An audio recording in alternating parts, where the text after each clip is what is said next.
Tęsame 100 klausimų seriją. Šiandien nersime į sezoniškumą. Pažvelkite į centrinį stulpelį. 2025 metų gruodis tiesiog sprogsta. Su 669 tūkstančiais eurų.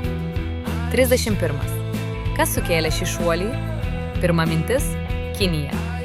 32. Pasirenkame gruodžio mėnesį ir žiūrime į šalis. Taip, Kinija atrodo kaip pagrindinė įtakos zona. 33. O kas bus, jei Kiniją tiesiog išjungsime per filtrą?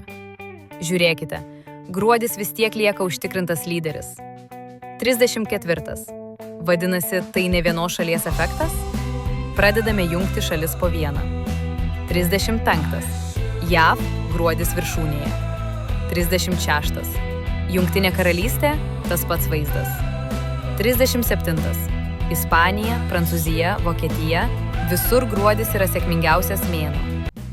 38. Kokia išvada? Tai globalus kalėdų sezono efektas, veikiantis visas mūsų rinkas vienu metu. 39. Ar kategorijų filtrai tai patvirtina? Taip, dovanų ir šventinės aprangos paklausa kyla visur. 40. Ar galime prognozuoti kitus metus? Vienareikšmiškai. Gruodis yra mūsų auksinis mėnuo, kuriam ruoštis pradedame jau dabar. Jau 40 klausimų. Kitame video žiūrėsime, kokios prekės gruodį keliauja į krepšelius dažniausiai.